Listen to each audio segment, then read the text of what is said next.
আহক ফ্ৰেণ্ডছ আজি খানাটো বনাও এয়া মই মেথি আৰু আলু দি পেলাই এখন চব্জি বনালোঁ এয়া মোৰ ভাত উতলি আছে দেই আৰু এয়া ফ্ৰেঞ্চ বিন মই কাটিবলৈ লৈছোঁ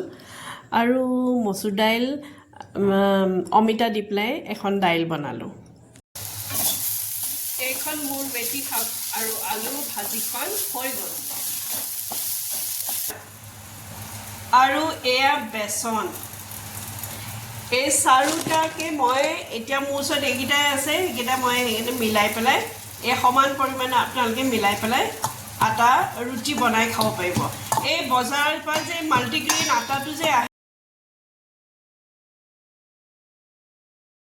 এনেকৈ অকণমান তেল লৈ ওপৰতে এনেকৈ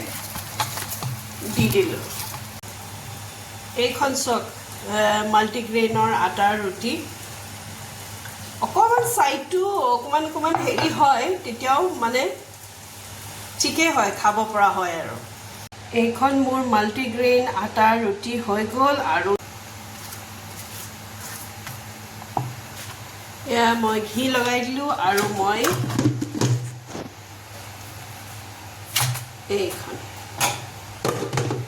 এইখন ফ'ল্ড কৰি দিলোঁ কাৰণে ভাগি থাকিলে আজি মই ডিনাৰত কি বনালোঁ এয়া হৈছে উখোৱা চাউলৰ ভাত এয়া ফ্ৰেঞ্চ বিন আৰু আলু চব্জি এইখিনি জলকীয়া আচাৰ এয়া আলু আৰু মেথি শাকৰ চব্জি লৈ লওঁ এয়া অমিতা এয়া হৈছে মচুৰ দাইল আৰু অমিতা কেঁচা অমিতাৰ দাইল যেনেকৈ আমি অসমীয়া মানুহবোৰে খাওঁ ন সেইটো দাইল আলু চব্জি ঠিক আছে আজি তো ইমানেই এনেকৈয়ে মই বনালোঁ বেছি একো বনোৱা নাই মই খাওঁ আৰু আপোনালোকৰ চাগে আজিকালি ৰাতি ননভেজ মাছ মাংস ভাল লাগিলে ফ'ল' কৰিম অকণমান